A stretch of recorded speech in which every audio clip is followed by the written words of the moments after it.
ህማማት አትለከ አምላኪ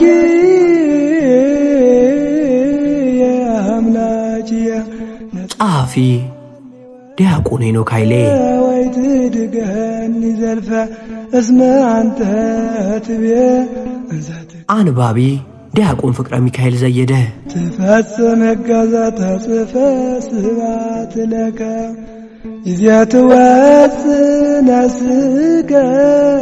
ምዕራፍ 1 ይሁዳ ጌታን አሳልፎ ስለመስጠቱ ኤሎሄ ኢየሱስ አምላከ ራእየስ በጸሐፊው ሙሉ ፍቃድ የቀረበ ክፍል 2 የይሁዳ እግሮች አትለከ አምላኪ ይሁዳ ጌታችንን አሳልፎ ለመስጠት ከአይሁድ ጋር የተስማማው ረቡዕ ዕለት ነበር። ይህንን ስምምነት አድርጎ እንደጨረሰ ወደ ጌታና ወደ ደቀ መዛሙርቱ ማህበር ተመለሰ። ከረቡዕ ጀምሮ እስከ ሐሙስ ማታ ድረስም ከጌታ ፊት ምንም እንዳልተፈጠረ ሆኖ አሳለፈ። ይህም በትክክል ይሁዳ ምን አይነት አስመሳይና ክፉ ሰው እንደነበረ ያሳያል። ቅዱስ ጴጥሮስ ሁኔታዎች አስፈርተውት ጌታውን ለሶስተኛ ጊዜ አላውቀውም ብሎ ከካደ በኋላ ጌታችን ለአንድ አፍታ ቀና ብሎ ስለተመለከተው ብቻ የጌታውን ፊት በድፍረት ለመመልከት አቅም አጥቶ መራራ ልቅሶን እያለቀሰ ከአጥር ውጪ ወጥቶ ነበር። ይሁዳ ግን አሳልፎ ሊሰጠው ከተስማማባት ሰዓት ጀምሮ ድምፁን አጥፍቶ ከጌታችን ጋር እንደ ወትሮ አብሮ ሲቀመጥ አንድ ጊዜ እንኳን አልተሸማቀቀም። ልብ አድርጉ። በራሱ ሐሳብ አመንጪነት ራሱ ወደ አይሁድ ሸንጎ ሄዶ በር ለመቀበል ተስፋ ተቀብሎ ከመጣ በኋላም የጌታችን አይኑን እያየ አሳልፌ የምሰጥህ እኔ ሆንን ብሎ ለመጠየቅም ድፍረት ነበረው። ስብሐት ለክሙ ስሉስ ቅዱስ ነገሥተ ሰባቱ አብያት እለ በላይክሙ ውስቴ አይነት አደ በዚያች ሰዓት እንደ ዳታንና ቤሮን መሬት ተሰንጥቃ ስላልዋጠችው ምላሱ ከጉሮሮ ጋር ስላልተጣበቀ በድፍረትና በመናቅ በእውነተኛው ጌታ ላይ የተናገሩት የሽንገላ ከንፈሮቹ ዲዳ ባለመሆናቸው የፈጣሪን ትዕግስቱን እናደንቃለን። ሁሉን የሚያውቀው ጌታ ግን ይሁዳ ሊሸነግለው መሞከሩን ቢያውቅም አንተ አስመሳይ ብሎ አላዋረደውም። የእግዚአብሔር ነቢይ ኤልሳዕ ሎሌው ግያዝ የማይገባውን ገንዘብ ከለምጹ ከነጻው ከሶርያዊው ንዕማን ተቀብሎ ቤቱ ወስዶ ከሸሸገ በኋላ ምንም እንዳልተፈጠረ ሆኖ ከፊቱ መጥቶ ሲቆም ግያዝ ሆይ ከወዴት መጣህ ብሎ ጠይቆት ነበር። ግያዝም እኔ ባሪያህ ወዴትም አልሄድኩም አለ። ኤልሳዕም ልቤ ካንተ ጋር አልሄደምንህ ብሎ ያደረገውን እንዳወቀበት ከነገረው በኋላ የንዕማን ለምጽ ባንተ ላይ ይጣበቃል ብሎ ረግሞት እንደ በረዶ ለምጻም ሆኖ ወጣ። ሐዋርያው ጴጥሮስም አናንያና ሰጲራ የተባሉ ባልና ሚስት ገንዘባቸውን ከቤታቸው ሸሽገው መንፈስ ቅዱስን ሊያታልሉና በማስመሰል በፊቱ ሊቆሙ ሲሞክሩ እግዚአብሔርን እንጂ ሰውን አልዋሻችሁም ብሎ በካህን ቃሉ ተናግሮ ተቀስፈው እንዲሞቱ አድርጓቸዋል። የነቢያትና የሐዋርያት አምላክ ኢየሱስ ክርስቶስ ከኤልሳዕና ከጴጥሮስ በላይ የልብን የሚያውቅና መቅጣት የሚቻለው ነው። ሆኖም ከአይሁድ ጋር ሊሸጠው ተዋውሎ የመጣው ይሁዳ አይኑን በጨው አጥቦ አሳልፌ የምሰጥህ እኔ ሆንን እያለ ሲዘብትበት በታላቅ ትዕግስት ዝም አለው። ነቢያትንና ሐዋርያትን ሊያታልሉ የሞከሩ ሰዎች እንዲህ ከተቀጡ የነቢያትን አምላክ ሊያታልል የሞከረ እንዴት ይልቅ የሚብስ ቅጣት የሚገባው ይመስላችኋል? ከሁሉም ልብ የሚሰብረው ሐሙስ ምሽት የሆነው ነገር ነው። ጌታችን ከራት ተነሳ፣ ልብሱንም አኖረ። ማበሻም ጨርቅ ወስዶ ታጠቀ። በኋላም በመታጠቢያው ውሃ ጨመረ። የደቀ መዛሙርቱን እግር ሊያጥብና በታጠቀበት ማበሻ ጨርቅ ሊያብስ ጀመረ። የእግር ሹራብ በማይደረግበትና ክፍት ጫማ በሚደረግበት በዚያ ዘመን ቀኑን ሙሉ ሲጓዙ ያሉበትን የሐዋርያቱን በአቧራ ያደፉ እግሮች ሊያጥብ ተነሳ። በእስራኤል ባህል እግር ማጠብ የሎሌዎች ሥራ ቢሆንም የሰማይና የምድር ንጉሥ ግን በትሕትና እንደ ሎሌ ሆነ። ጌታችን አጎንብሶ የደቀ መዛሙርቱን እግር ሲያጥብ ይሁዳም ሊታጠብ ተራውን ይጠብቅ ነበር። ጌታውን ሊሸጥ በተስማማበት ማግስት ጌታችን አጎንብሶ እግሩን አጠበው።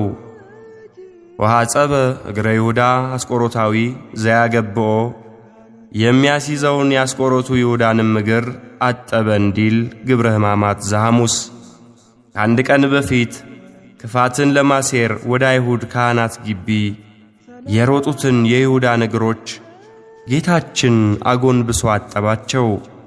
ከጥቂት ደቂቃዎች በኋላ ሊያስይዘው ወደ አይሁድ የሚሮጥባቸውን እግሮች የሚይዙትን ወታደሮች እየመራ ወደ እርሱ የሚመለስባቸውን እግሮች አጠበለት። ምንም እንኳን በነገው ዕለት እግሮቹን እንዲቸነከር አሳልፎ የሰጠው መሆኑን ቢያውቅም ሰውን ወዳጁ ክርስቶስ ግን ያስቆሮቱ ይሁዳን ለመጨረሻ ጊዜ እግሩን አጥቦ ተሰናበተው። እንደ ነቢዩ ዳዊት አቤቱ ምሕረትህን እንዴት አበዛህ ከማለት በቀር በምን አንደበት ልንናገር እንችላለን? ስብሐት ለከ ሀበነ ሰላመከ መምህረትትና ክርስቶስ ወልደ አምላክ ወሰብ ጅዝየፍና ሰርክ በአውደ መብልዕ ዘረፈካ ምስለ አርዳእስ። ጠላቶቻችሁን ውደዱ ያለን ጌታ አሳልፎ የሚሰጠውን የይሁዳን እግር ሲያጥብ ከማየትስ በላይ በቂም በቀል ለሚቆስለው ልባችን ምን መድኃኒት ይኖር ይሆን? ይሁዳ ሆይ እስቲ አንድ ጊዜ ንገረን፣ ጌታ ጎንብሶ እግርህን ሲያጥብህ እንዴት አስቻለ? እግሮቹ በሚቆሙበት ስፍራ የሚሰገድለት አምላክ እግርህን ሲያጥብህ እንዴት ትንሽ እንኳ አልተሰማህም? አንተ እግሩን ልታጥበው እንኳን የማይገባህ ፈጣሪ እግርህን ሲያጥብህ እያየህ እንዴት ልብህ ደነደነ? መጥምቁ ዮሐንስ የጫማውን ጠፍር ልፈታ አይገባኝም ያለው ጌታ አጎንብሶ ሲያጥብህ እንዴት ልብህ በጸጸት አልተሰበረም? ረቡዕ አሳልፈ ልትሰጠው ተስማምተ መጥተህ ሐሙስ አጎንብሶ ሲያጥብህ እንዴት አልጨነቀህም? ከአይሁድ ጋር የተስማማኸው ነገር ይቅርብኝ ለማለት ጌታችን ከእግርህ በታች ዝቅ ብሎ ካጠበ ሰዓት የተሻለ ማሰቢያ ጊዜ ከየት ይገኛል? በፍቅሩ ውስጥ ክፋትህ፣ በትሕትናው ውስጥ ትዕቢትህ እንዴት አልታየህም? እንዴትስ እግሮችህን ሰጥተህ ያለ ሐሳብ ታጠብ? ቅዱስ ጴጥሮስ እንኳን ጌታ ሆይ አንተ የኔን እግር ታጥባለህ ብሎ ተጨንቆ ጠይቆ ነበር። የኔን እግር ለዘላለም አታጥብም ብሎ ተከላክሎም ነበር። ልበ ደንዳናው ይሁዳ ግን ዝም ብሎ እግሮቹን ሰጠ። የከዳውን ጌታ የቁልቁል እየተመለከተ ለአፍታ እንኳን ልቡ አልተመለሰም። ሐዋርያት ጌታ ባጠበው እግራቸው ለጊዜው ፈርተው ቢሮጡም በኋላ ግን በጸጸት ተመለሱበት። በአምላክ እጅ በታጠበ እግራቸው ያለ መሰልቸት ዓለምን ዞረው ወንጌሉን አስተምረው እስከ ሞት ድረስ ታመኑ። በእግራቸውም እንደ ስማቸው ሐዋርያት ተጓዦች ሆኑበት። ይሁዳ ግን በአምላክ እጅ በታጠበው እግሩ ወደ አይሁድ ገስግሶ ጌታ ለሚያንገላታው ጦር መንገድ እየመራበት ተመለሰ። ኦ እግዚኦ ዘይትደፈር ይሁዳ ደፈረከ፣ አቤቱ የማትደፈር አንተን ደፋር ይሁዳ ደፈረህ እንዳለ ቅዳሴ ያዕቆብ ዘስሩግ ሕዝቅያስ አመደወየ ስብሐት ለክሙ ጊዜ ጸልዮ ሥላሴ ባይዛነ መንፈስ ርሂብ እለ ትሰምዑ ለወሳሰ ልብ ወትጸመሙ በዛንባብ ስብሐት ለክሙ። የጦር መሪው ይሁዳ ጌታችን ፋሲካን ካደረገና ምስጢረ ቁርባንን ከፈጸመ በኋላ ደቀ መዛሙርቱን ይዞ ከደብረ ዘይት ተራራ ግርጌ ወደሚገኘው ጌቴሴማኒ መጣ። አዳምና ሚስቱም ከእግዚአብሔር ከአምላክ ፊት በገነት ዛፎች መካከል ተሸሸጉ ተብሎ ነበር። በገነት ዛፎች መካከል የተሸሸጉትን አዳምና ሔዋንን ለማዳን የመጣው ጌታችን በጌቴሴማኒ ዛፎች መካከል በታላቅ ጭንቀት ጸለየ። በፍርሃትም ሲጣጣር አጽንቶ ይጸልይ ነበር። ወዙም በምድር ላይ እንደሚወርድ እንደ ደም ነጠብጣብ ነበር። ወደ መጣህበት መሬት እስክትመለስ ድረስ በፊትህ ወዝ እንጀራን ትበላለህ ብሎ በአዳም ላይ የፈረደውን ፍርድ በራሱ ላይ ለማድረግ በታላቅ ድካም ወዙ በምድር ላይ ወረደ። አዳም በኃጢአቱ ስለወዛው ወዝ ፋንታ የኔ የሕይወት ወዝ ካልወዛው የሞት ወዝ ከርሱ አይጠፋምና እስመ ለእመ ኢያፈውኩ አነ አፈ ሕይወት እየንተ አፍ ዘኀፈው አዳም በኃጢአቱ ኢይበጥል ኀፈ ሞት እምኔሁ እንዲል ድርሳነ ማሕየዊ። ይህን ጊዜም ከሰማይም መጥቶ የሚያበረታ መልአክ ታየው። ይህ ቃል ምንኛ ያስጨንቃል! መላእክት እንዴት ጌታን ሊያበረቱት ይችላሉ? አባ ጊዮርጊስ ዘጋስጫ ቅዱስ ሉቃስን እንዲህ ሲል ይጠይቀዋል። ባለመድኃኒቱ ወንጌላዊ ሉቃስ ሆይ የሚያበረታውን መልአክ መጣ ስለሚለው ቃል ተኩሰህ የልቤን ቁስል ፈውስልኝ። የመላእክትና የሊቃነ መላእክትን ጌታ ኢየሱስ ክርስቶስን የሚያበረታው መልአክ የቱ ነው ይላል። ከዚያም መልአክ አበረታው የሚለውን ቃል እንዲህ ሲል ይመረምራል። ረዳትስ ቢፈልግ ኖሮ መለኮቱ ከመስቀል መከራዎቹ ተካፋይ በሆነው ነበር ይልና እስመ ጽና መለኮቱ ይሄይል እምጽና መልአክ ከመልአክ ብርታት የመለኮቱ ብርታት ይበረታልና ይላል። እንዲህ ከሆነ ታዲያ መልአክ አበረታው ማለት ትርጓሜው ምንድነው የሚለውን ሲያብራራ መላእክት በተያዘም ጊዜ መላእክት መንግሥቱን እየቀደሱ ትዕግሥቱንም እያደነቁ ምስጋናውንም አላቋረጡም በማለት የመልአክ ማበርታት የተባለው ከጌታ ፊት ቆመው ለከ ኃይል ክብር ወስብሐት ላንተ ኃይል ክብር ምስጋና ይገባል እያሉ ያመሰገኑት ምስጋና አበረቱት ተብሎ እንደተጠራ ያስረዳል። ቅዱስ ኤጲፋንዮስም ወዝ እንደ ደም ነጠብጣብ በስቶ እስኪወርድ ድረስ አለ። ደም መስሎ መውረድ የሥጋ ገንዘብ ነውና የሚያጽናናው የእግዚአብሔር መልአክም ከወደ ሰማይ መጣ አለ። እርሱ ግን በባህሪው የመልአክን አጋዥነት የሚሻ አይደለም።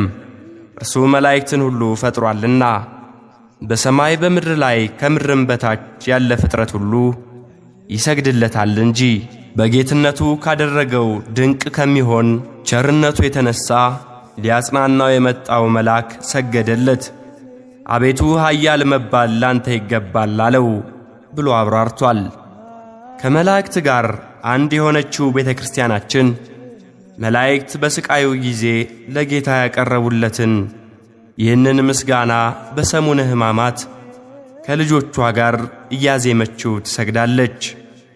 ለከ ኃይል ክብር ወስብሐት ወዕዘዝ እስከ ለዓለም አማኑኤል አምላኪየ ለከ ኃይል ክብር ወስብሐት ወዕዘዝ እስከ ለዓለም ኦ እግዚእ ኢየሱስ ክርስቶስ ለከ ኃይል ክብር ወስብሐት ወዕዘዝ እስከ ለዓለም ላንተ ኃይል ክብር ምስጋናና እዘዝ ለዘላለም ይገባል። አማኑኤል አምላኬ ክብር ምስጋናና እዘዝ ለዘላለም ይገባል። ጌታዬ ኢየሱስ ክርስቶስ ሆይ ላንተ ኃይል ክብር ምስጋናና እዘዝ ለዘላለም ይገባል በማለት ከዚህ በኋላ ይሁዳ ጌታችንን ለማስያዝ ጭፍሮችንና ከካህናት አለቆችም ሎሌዎችን ተቀብሎ ብዙ ወታደሮችን አስከትሎ በጨለማ ችቦ እያስበራ ወደ ጌቴሴማኒ ገሰገሰ። ቅዱስ ጴጥሮስ ኢየሱስን ለያዙት መሪ ስለሆናቸው ስለ ይሁዳ ብሎ እንደተናገረው ይሁዳ የቤተ ክርስቲያን መሪ ሆኖ ተሾሞ ሳለ የሻለቃ ጦር መሪ ሆኖ መጣ። በመላእክት ታጅቦ ከመሄድ ይልቅ በወታደሮች መታጀብን ወደደ። ከአዲስ ኪዳን ሊቀ ካህናት ከክርስቶስና ከመጀመሪያዎቹ ቀሳውስት ጋር አብሮ ሊሆን ተመርጦ እያለ ክህነታቸው ካለፈችው ከኦሪት ሊቃነ ካህናት ጋር መሆንን መረጠ። በምድርም በሰማይም ለማሰር ሥልጣን ከተሰጣቸው ጋር መቆጠሩን ንቆ በምድር ብቻ ማሰር ከሚችሉ ወታደሮች ጋር ተሰለፈ። መንፈሳዊ ሥልጣን የተሰጠው ካህን ሆኖ እያለ የራሱን ሥልጣን ንቆ ሥጋዊ ሥልጣን ላላቸው ክብር በመስጠት እንካችሁ ሰዱት ብሎ የቤተ ክርስቲያንን ራስ አሳልፎ ሰጠ። አእልፈ በመጽሐፍ ከመተጽፈ ስብሐት ለክሙ ድረ ልቡናሁ ዘወዎ ፍቅረ አዲብስቲት ለዘወዛረድ ሃይማኖት ዘመሃርክምዎ በእስራኤለት መሃሩኒ ሥላሴ። ጌታችን የሚያዝበትን ዕቅድ የነደፈውና ለወታደሮቹ የቅድሚያ ትእዛዝና የምስጢር ኮድ የሰጣቸውም ራሱ ይሁዳ ነበር። የምስመው እርሱ ነው፣ ያዙት፣ ተጠንቅቃችሁም ውሰዱት የሚል ዝርዝር መመሪያም አስቀድሞ አስተላልፎ ነበር። ስለዚህ ቃል በገባው መሠረት ወደ ጌታችን ቀርቦም መምህር ሆይ መምህር ሆይ ሰላም ላንተ ይሁን ብሎ ሳመው። ይሁዳ ከመሳሙ በፊት ለጌታችን ዘለግ ያለ ሰላምታን አቀረበ። የሰላምታው ዓላማ ግን ከመሳሙ በተጨማሪ ጌታችንን በጨለማ በጌቴሴማኒ ዛፎች መካከል ለይተው ሊያውቁት ለማይችሉት ወታደሮች የናዝሬቱ ኢየሱስ የትኛው መሆኑን በእርግጠኝነት እንዲለዩ ለማድረግ ነበር። መምህር ሆይ ብሎ የሽንገላ ንግግር ተናገረ። ረቢ መምህር ሆይ በሚለው መጠሪያ እንደሚደሰቱና በገበያም ሰላምታና መምህር ሆይ ተብለው ሊጠሩ ይወዳሉ ተብሎ እንደተነገረላቸው ጻፎችና ፈሪሳውያን ጌታችንን ሊሸነግለው ሞከረ። ክፋት በልቡ ሳለ ፍቅርን የሚናገር ከንፈር በብር ዝገት እንደተለበጠ የሸክላ ዕቃ እንደሆነ ይሁዳ አላስተዋለም። ቅዱስ ቄርሎስ እንዳለው ይሁዳ የሰውን ልብ የሚያውቀውን ጌታ በመልካም ንግግር ሊያታልለው ሞከረ።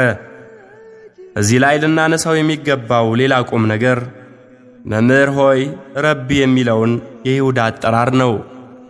ይሁዳ በሁሉም ወንጌላት ላይ ክርስቶስን አንድም ጊዜ ጌታ ሆይ ብሎ ጠርቶት አያውቅም። ሐዋርያት ሁሉም በተናጠል ጌታ ሆይ ብለዋል። እጅግ ብዙ ሰዎች በወንጌላት ላይ ጌታ ሆይ ብለው እንደጠሩት ተጽፏል። ይሁዳ ግን ጌታችንን የሚጠራው ጻፎችና ፈሪሳውያንም ሊጠሩ በሚችሉበት መምህር ሆይ በሚለው አጠራር ብቻ ነበር። ሰው ክፉ ሊያደርግበት የፈለገውን ሰው አስቀድሞ ማንነቱን በመካድ እንደሚጀምር ይሁዳም ጥላቻው ጌትነቱን አስካደው። ይህንን በግልጽ የሚያሳየን በምሴተ ሐሙስ የሆነው ነው። ሲበሉም ኢየሱስ እውነት እላችኋለሁ ከእናንተ አንዱ እኔን አሳልፎ ይሰጣል አለ። በዚህን ጊዜ ደቀ መዛሙርቱ እጅግም አዝነው እያንዳንዱ ጌታ ሆይ እኔ ሆንን ይሉት ጀመር። አሳልፎ የሚሰጠው ይሁዳም መልሶ መምህር ሆይ እኔ ሆንን አለ። ጌታችን ለደቀ መዛሙርቱ እናንተ መምህርና ጌታ ትሉኛላችሁ፣ እንዲሁ ነኝና መልካም ትላላችሁ ብሎ ነበር። ይሁዳ ግን መምህር እንጂ ጌታ እንዳለው በወንጌል አልተጻፈም። ይደንቃል። ይሁዳ እንደ ዮሐንስ ጌታ እኮ ነው፣ እንደ ቶማስ ጌታዬ አምላኬ ሲል አልተጻፈም። ይህም ያለ ምክንያት አይደለም። ይሁዳ የኢየሱስ ክርስቶስ አምላክነት ላይ ሙሉ እምነት ስላልነበረው ነው። ኢየሱስ የማያምኑት እነማን እንደሆኑ አሳልፎ የሚሰጠውም ማን እንደሆነ ከመጀመሪያ ያውቅ ነበርና፣ ስለዚህም አሳልፎ ሲሰጠው በተለመደው አጠራሩ መምህር ሆይ ብሎ ጠራው። ከማቁሰል የከፋ መሳም። ይሁዳ ጌታችንን ያለ ፍርሃት ቀርቦ ሳመው። መሳም የጥልቅ ፍቅር መገለጫ ነው። ይሁዳ ግን በመሳሙ የልቡን ጥላቻ የሚገልጽ ተንኮል ሰራበት። በዚህ ምክንያት ይሁዳ ክፋትን በልባቸው ይዘው የውሸት ፍቅርን ለሚያሳዩ ሁሉ ምሳሌ ሆኖ ቀረ። ቅዱስ አምብሮስ ይሁዳን እንዲህ ይለዋል። የመሳምን ትርጉም የማታውቅ ይሁዳ ሆይ ጌታችንን ልትስመው ቀረብ። የሚፈለገው ትልቁ ነገር ግን በከንፈር መሳም አይደለም፣ የልብና የነፍስ መሳም ከሁሉ ይበልጣል። ይሁዳ በዚህ ድርጊቱ ከእርሱ ከቀደሙ ክፎች ጋር ተመሳሰለ። አሳቢ መስሎ የሰይጣን ማደሪያ የሆነውን እባብ በፍቅር መሳም አታላ ሶምሶንን አሳልፋ የሰጠችው ደሊላ፣ አባቱ ላይ ጠላት አስተባብሮ ሊወጋ የተነሳው አቤሴሎም፣ ለወንድሙ ዮሴፍ አዛኝ መስሎ እንዲሸጥ ሐሳብ ያቀረበው ይሁዳ፣ በአስመሳይነታቸው የአስቆሮቱ ይሁዳ ቀደምት የግብር ዘመዶች ናቸው። የይሁዳ መሳም ለጌታችን ከችንካር የከፋ ነው። የወዳጅ ማቁሰል የታመነ ነው፣ የጠላት መሳም ግን የበዛ ነው እንደሚል ይሁዳ ጌታን ጠላቱ ሆኖ ለማስመሰል አብዝቶ ከሚስመው ይልቅ ፍቅርን ተሞልቶ ወዳጁ ሆኖ ቢያቆስለው ይሻል ነበር። መጽሐፈ ምሳሌ ምዕራፍ 26 ከቁጥር 6 ቅዱስ ጀሮም እንዳለው የይሁዳ መሳም የቃየን መስዋዕት ሆነ። ቃየን ንቀት በተሞላ ልብ መስዋዕትን እንዳቀረበ ይሁዳም በጥላቻ ተሞልቶ የፍቅርን መስዋዕት አቀረበ። ጌታችንን በዕለተ ዓርብ አቁስለውት የዳኑ አሉ። ይሁዳ ግን ጌታችንን ስሞት ተኮነነ። የዲማው ሊቅ አለቃ ውድነህ እሸቴ ስይመ ከናፍር ትምህርተ ፍቅር ወረጊዘ ገቦ ትምህርተ ሞት ባቱ ፍሉጥ ለስቅለትከ ሥርዓት ስይመ ይሁዳ እስመ ለሃጉል ወረጊዘ ለንጊኖስ ለሕይወት። በከንፈር መሳም የፍቅር ምልክት ነው፣ ጎንን መውጋት ደግሞ የሞት ጥላቻ ምልክት ነው። ጌታ ሆይ የስቅለት ግን ሥርዓቱ የተለየ ነው። የይሁዳ መሳም ለጥፋት ሲሆን የለንጊኖስ በጦር መውጋት ለሕይወት ሆነ ብለው የሳመው ይሁዳን የጌታን ጎን ከወጋው ወታደር ጋር አነጻጽረው ተቀኝተውበታል። ዘመርክንዎ ዳዊት ቅድመ መሃሩኒ ሥላሴ ዳግመ። ጌታችን ይሁዳ በተንኮልና በውሸት ሊስመው እንደመጣ እያወቀ እንኳን እንዳትነካኝ ብሎ አላስደነገጠውም። እንደ ሌባ ሊያስይዘው መጥቶ ክፋትንና ተንኮልን በተሞሉ ከንፈሮቹ ሲስመው ታገሰው። ሊያስይዘው በመጣበት ሰዓት ለትዕግሥቱ ወሰን የሌለው ጌታ የይሁዳን መሳም ተቀበለ። እሱ ቢከዳውም ጌታችን ግን ለይሁዳ ያለውን ፍቅር ያሳየበት የመጨረሻው ቅጽበት ሲስመው መቀበሉ ነበር። እኛ ብንሆን ምን እናደርግ ነበር?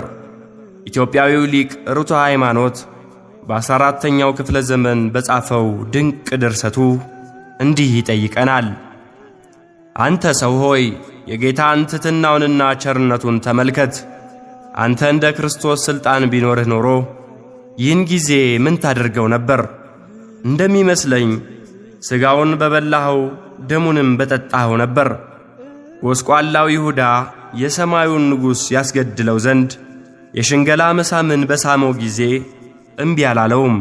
ወዳጄ ሆይ መጣህን ብሎ መሳምን የተቀደመ እንጂ ታላቁንና የሚሻለውን ነገር ለዘመድ ወዳጆቻችን፣ ታናሹንና የሚከፋውን ነገር ደግሞ ለጠላቶቻችን የምንሰጥኛ በዚህ ዘመን ብንኖር ኖሮ ይህንን አድርገን የምንተው አልነበረም? የሚወድቁበትን መንገድ እስከምናገኝ ድረስ እንጸናባቸዋለን እንጂ አቤቱ ጠላቶቻችንን እንደ ትቢያ እንረግጣቸው ዘንድ ማሸነፍን ስጠን ብለንም እንጸልያለን። በይሁዳ ከንፈሮች የተሳመው አምላካችን ይህንን ስንል በሰማ ጊዜ በልቦናችን ስላደረው ክፋት ምን ይል ይሆን?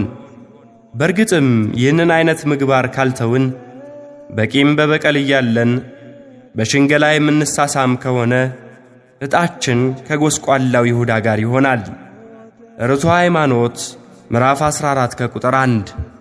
ሊሸጠው እንደመጣ እያወቀ ይሁዳ በሐሰት ፍቅር ሲያቅፈው ጌታችን ልቡን ምንኛ ሳዝኖትና አሞት ይሆን?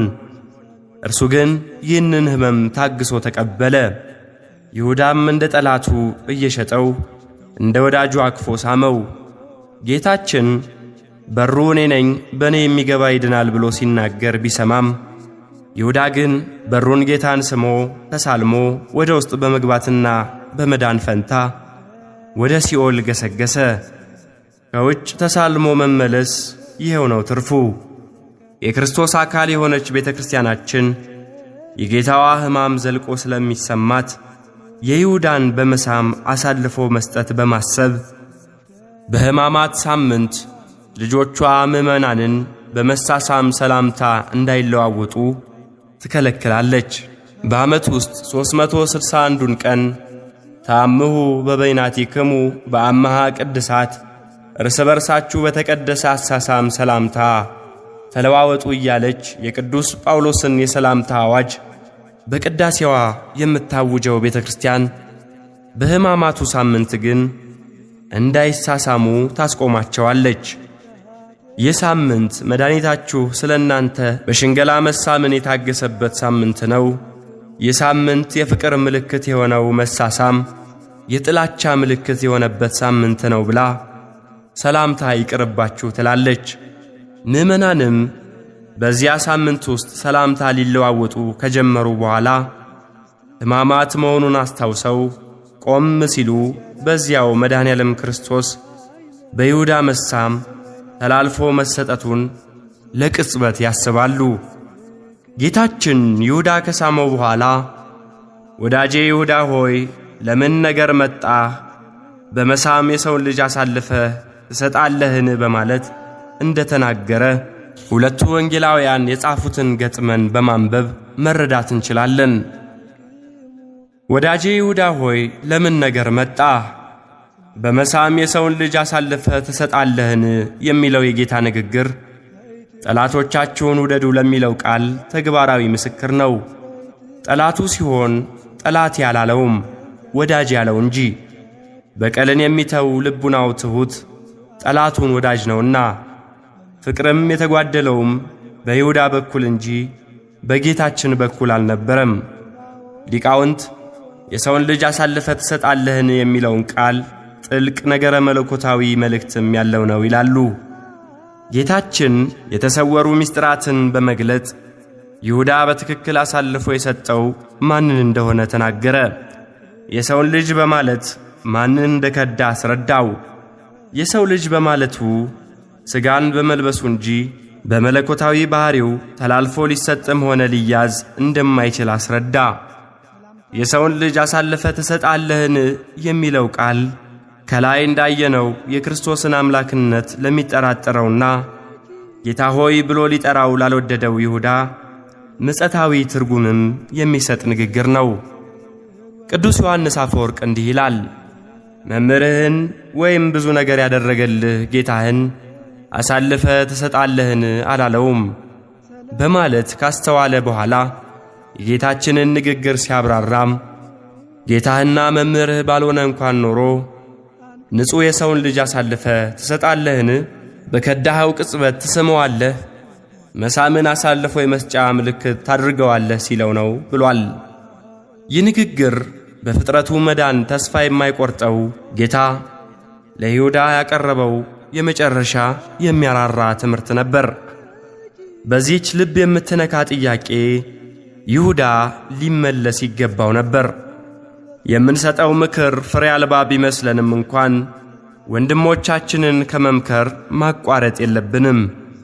የምንጭ ውሃ የሚጠጣው ሰው ባይኖርም እንኳን መፍሰስን አያቆምም። ዛሬ የማይሰማ ነገ ይሰማ ይሆናል። አሳ አጥማጅ ቀኑን ሙሉ ባዶ መረብ በባህር ውስጥ ጥሎ ሊውል ይችላል። በመጨረሻዋ ቅጽበት ግን አሳ ሊያጠምድ ይችላል። ለዚህ ነው ጌታችን ይሁዳ እንደማይሰማው እያወቀ እንኳን እስከ ተያዘበት የመጨረሻ ሰዓት ድረስ ምክርን መስጠቱ አላቋረጠም ይላል ቅዱስ ዮሐንስ አፈወርቅ።